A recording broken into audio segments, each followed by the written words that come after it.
रोहितको क्याप्टेन्सीको बारेमा अलिकति भनिदिनु उहाँले प्राप्त गर्नुभएको पछि आई गेस रोहितको बारेमा खासै कसैले भन्नु पनि पर्दैन किनभने it's been very kind very sweet उसले जुन परिस्थितिहरूमा चाहिँ नेपाललाई अगाडि लिएर गयो होइन अब I guess it takes immense गट्सहरू त्यो सबै कुराहरूलाई चाहिँ एकजुट पारेर त्यो क्रिकेटै भताभुङ्ग भइरहेको बेलामा उसले चाहिँ जसरी एउटा क्यारी गर्यो सबैजनालाई I guess that shows how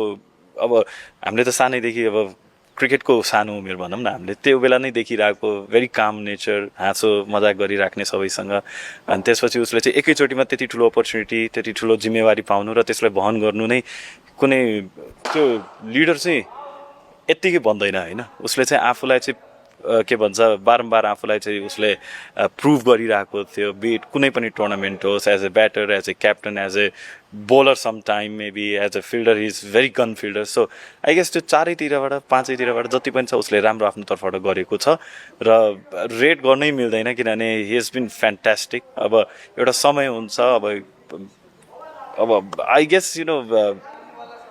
I feel you know he is done amazing एकदम राम्रो गरेको छ उसले चाहिँ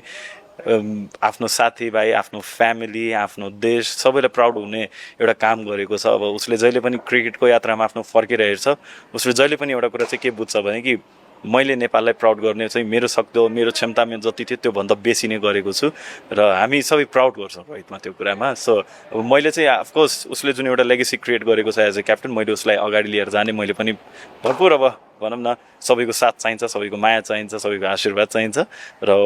उसको जुन लेगेसी थियो त्यसलाई चाहिँ अगाडि बढाउन चाहिँ एज ए क्याप्टन अब मैले आफ्नो भरपुर प्रयास गर्नेछु